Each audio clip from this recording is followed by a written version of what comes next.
తెలుగు రాష్ట్రాల్లో అత్యధిక విస్తీర్ణంలో సాగయ్యే పండ్ల తోటల్లో మామిడిది అగ్రస్థానం.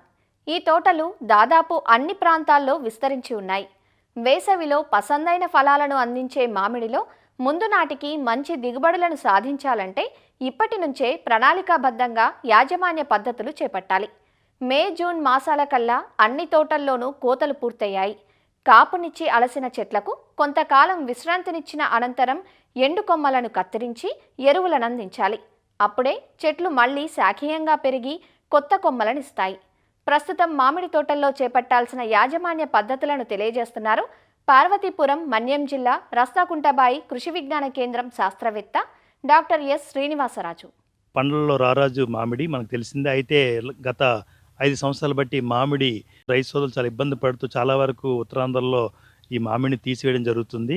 ఈ తెగుళ్ళు, పురుగులు ఎక్కువగా ఆశించడము, అదేవిధంగా మనకి ఎక్కువ పురుగు మందులు 7 స్ప్రేలు 10 స్ప్రేలు కూడా చేసినప్పటికీ కూడా ఈ శిలీంధ్రం లోడ్ కానీ లేకపోతే ఈ పెస్ట్ లోడ్ కానీ ఎక్కువగా ఉండి కాయ నాణ్యత అనేది గణనీయంగా దెబ్బతినడం గమనించడం మనం జరిగింది. కాయలు కోసిన తర్వాత చేయాల్సిన యాజమాన్య పద్ధతులు చూసుకున్నట్లయితే గాలి వెలుతురు అనేది ఎంత చెట్టుకి తగిలితే మన లోపల కానీ ఉన్న పెస్ట్ కానీ డిసీజ్ లోడ్ అనేది అంత తగ్గడం జరుగుతుంది. ఈ కూలీల ఖర్చు పెరిగిపోవడం వల్ల దీన్ని ఎవరు సక్రమంగా చేయట్లేదు. కానీ ఈ చేసినట్టయితే స్ప్రేలు చాలా వరకు తగ్గించవచ్చు.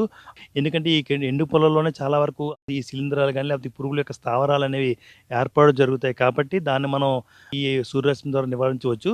దీనికోసం ఏంటంటే తూర్పు పడమర దిశలో అట్లీస్ట్ అంటే మనం ఇంకేమీ చేయకపోయినా తూర్పు పడమర దిశలో 2 కొమ్మలు మనం తీసినట్లయితే లోపలికి సూర్యరశ్మి అండ్ గాలి వెలుతురు సక్రమంగా చేరి చాలా వరకు ఈ పెస్ట్ అండ్ డిసీజ్ కూడా తగ్గడానికి ఆస్కారం ఎక్కువగా ఉంటుంది. కాబట్టి అది మాత్రం చేయాల్సిన అవసరం ఎంతైనా ఉంది. దాని తర్వాత ఏంటంటే పచ్చి రొట్టెలు వేయడం వల్ల మనకి మంచి సేంద్రీయ కార్బన్ డెవలప్ అయ్యి అదేవిధంగా నత్రజని అనేది ఎస్టాబ్లిష్ అవుతుంది. కాబట్టి జనుము, జీలుగు అనే పచ్చి రొట్టెలు వేయడం మనం వర్షాకాలం ఈ తొలకరలను వేసుకొని ఎప్పుడైతే పూత రాకముందు మనం దమ్ము వేసినట్లయితే మనకి చాలా వరకు మంచి దిగుబడి రావడానికి ఆస్కారం ఎక్కువ ఉంటుంది. దాంతోపాటు బేసిన్లో ఏంటంటే మనకి ఇప్పుడు సీజన్ కాబట్టి చెరువు మట్టి కానీ లేదా చివికిన పశువుల ఎరువు 100 కేజీలు కానీ మనం వెర్మి కంపోస్ట్ 5 కేజీలు కానీ ఒక్కొక్క చెట్టుకు మనం వేసుకోవాల్సిన అవసరం ఎంతైనా ఉంది. దాంతోపాటు 10 సంవత్సరాల వయసు దాటితే 1 కేజీ నత్రజని, 1 కేజీ సూపర్, 1 కేజీ పొటాషియం ఇచ్చే ఎరువులను మనము వర్షాధారంగా పండించినట్లయితే తొలకరి ముందు తొలకరి చివరిలో వేసుకోవాలి. 2 భాగాలు చేసుకొని అదే ఒక నీటి వస్తువు ఉన్నట్లయితే కోసిన వెంటనే అంటే కాయలు కోసిన వెంటనే మనము 2/3 వంతు వేసుకొని తర్వాత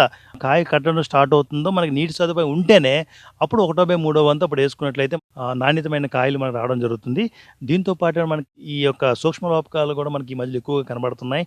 ఫార్ములా 4 అనే మందు, ఫార్ములా 6 మందు మార్కెట్లో అందుబాటులో ఉంది. కాబట్టి దాన్ని 5 గ్రాములు 1 లీటర్ నీటికి కలిపి మనం జూన్, జూలైలో ఒకసారి, సెప్టెంబర్, అక్టోబర్ ఒకసారి, డిసెంబర్, జనవరిలో ఒకసారి ఈ 3 సార్లు కూడా మనం చేసుకున్నట్లయితే మనకి చాలా బాగుంటుంది. అదేవిధంగా చాలామంది మనకి రైస్ అంటే పెక్లోబెటోజోల్ వేసి మళ్ళీ ప్రతి సంవత్సరం అప్లై చేస్తున్నారు. అది చాలా తప్పండి. పెక్లోబెటోజోల్ అనేది ఒకసారి వేస్తే ఇంకో 2 సంవత్సరాలు దాని ఎఫెక్ట్ ఉంటుంది. అదేవిధంగా మనకి ఎప్పుడైతే ఈ సక్రమైన యాజమాన్య పద్ధతులు చేసినట్లయితే మాత్రమే ఆ పెక్లోబెటోజోల్ బాగా పనిచేస్తుంది. అంతే తప్ప మీరు ఏదో పెక్లోబెటోజోల్ ఒక దీనిగా చేసుకుంటే చెట్టు యొక్క ఎండు పుల్ల ఇచ్చేసి మనకి చెట్టు యొక్క విగరు అదేవిధంగా చెట్టు యొక్క నాణ్యత దెబ్బతిని మనకి రాబోయే రోజుల్లో చెట్టు చాలా బలహీనంగా మారి మనకి దిగుబడులు అనేది అంటే తొందరగా మనకి ఈ తెగుళ్ళకి అదేవిధంగా పురుగుకి దొరికిపోవడం జరుగుతుంది. ఈ విధంగా చేసినట్లయితే స్ప్రేలు తగ్గించుకొని మంచి దిగుబడి రావడానికి ఎక్కువ ఆస్కారం ఉంటుంది.